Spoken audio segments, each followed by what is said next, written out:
Patapos na mga kadugo, dugong Pilipino, san mang sulok ng mundo, ang anihan ng mga tanim naming palay dito sa aming lugar. Salamat sa Diyos sa kanyang mga biyaya. Konti na lang mga kadugo, yung mga hindi pa nakakapag-ani. Andito tayo ngayon mga kadugo sa Pamana Farm. Yan yung magiging trademark ng Pamana Farm, ang aming bahay sambahan, COG Worship and Prayer House. Hopefully by the grace of God, sana makakapag-umpisa soon uli para sa pagpapabubong. Pasyal tayo dito mga kadugo, dito sa Pamana Farm. Ayan o, meron ng ano yun? Dingding. Yung pinapatayo nilang kubo. Pinapatayong bahay kubo nung isang bumili ng lote dito sa ating Minanang Farm mga kadugo. Ayan. This is a 400 square meters lot. Magiging residential lot ng isa nating kabarangay.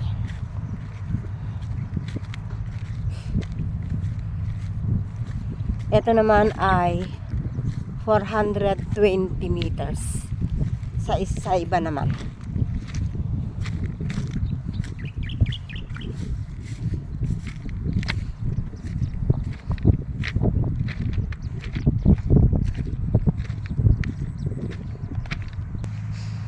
Etong 7,000 square meters, yan mga kadugo, hanggang dito, hanggang doon sa my creek, ay sinanla ko sa pinsan ko.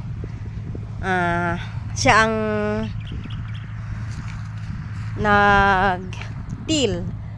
nagsaka last cropping season, at ang dami niyang inani, 87 kabans mga kadugo. Tumama siya. Kaya salamat sa Diyos.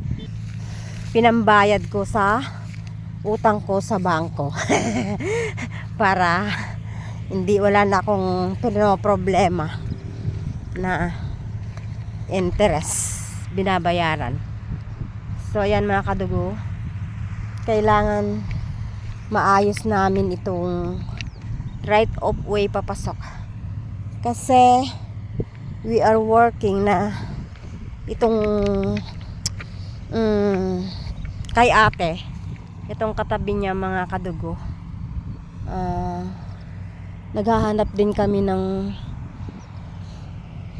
ano yun, magsasanla na ng mas mataas, yung kagaya sa akin na 7,000 lang ang sasanlain, tapos itong 2,000 square meters ay mula doon sa kalsada hanggang dyan sa pinagbentahan ko, kasi mga kadugo ay 2,000 square meters. So mula dyan maiiwan para ibebenta naming lote nang sa gayon ay meron silang pambayad doon sa inutang namin, mga nautang namin para sa kanyang pagpapagamot.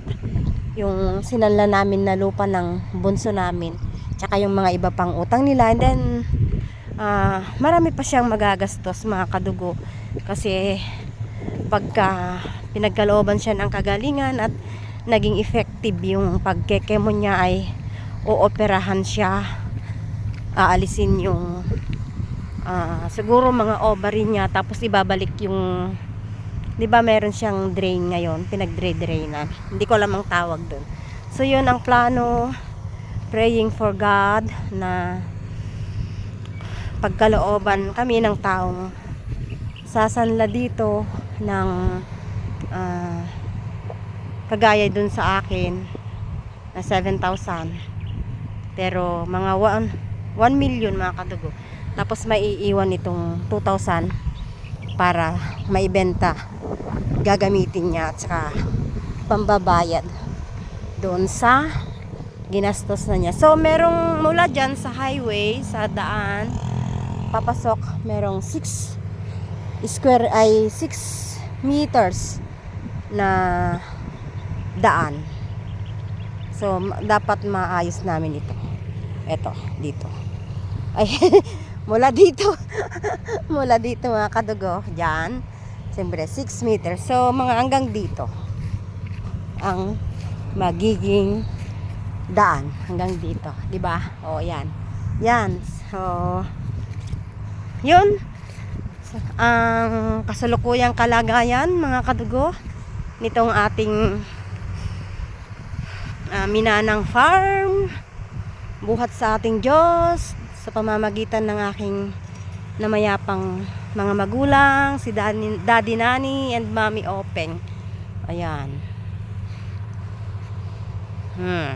Eto. Salamat sa Diyos.